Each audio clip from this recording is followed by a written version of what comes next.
হাজবেন্ডের সব কথা তার ফ্যামিলিকে বলতে পারে, কিন্তু দিন শেষে যার সাথে থাকে, যার সাথে সবকিছু শেয়ার করে, তার পার্সোনাল কোনো কথা বলতে চায় না কেন? নিজের নিজের পার্সোনাল কথা ছেলেরা কেন বলবে? কেন বলবে? এই কথাটার অর্থ হচ্ছে ছেলেদের জীবনের উদ্দেশ্য হচ্ছে প্রবলেম সলভ করা। কোনো একটা অসুবিধা হচ্ছে, ওই অসুবিধা থেকে উতরাবে কেমনে। মেয়েদের জীবনের পারপাস হচ্ছে কোনো একটা ঘটনা ঘটছে, ওই ঘটনায় তার কি উপলব্ধি হচ্ছে সেটা নিজে বোঝা এবং সবাইকে বোঝানো। এটাই নেচার। মেয়েরা হচ্ছে ইমোশনাল, ছেলেরা হচ্ছে লজিক্যাল। যদি কোনো ছেলে কোনো মেয়েকে বলে তার নিজের সমস্ত অনুভূতির কথা, মেয়েরা ভাববে এসব কেন চিন্তা করে, এই আজাইরা চিন্তা। আরে ভাই, চাকরি থাকে থাকবে, না থাকে না থাকবে, ব্যবসায় উন্নতি হয় হবে, না হইলে না হবে, এ নিয়ে এত মন খারাপের কি আছে?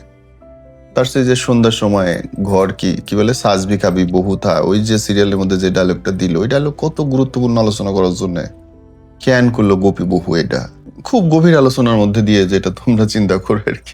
সরি, বাট তোমরা বোঝো না।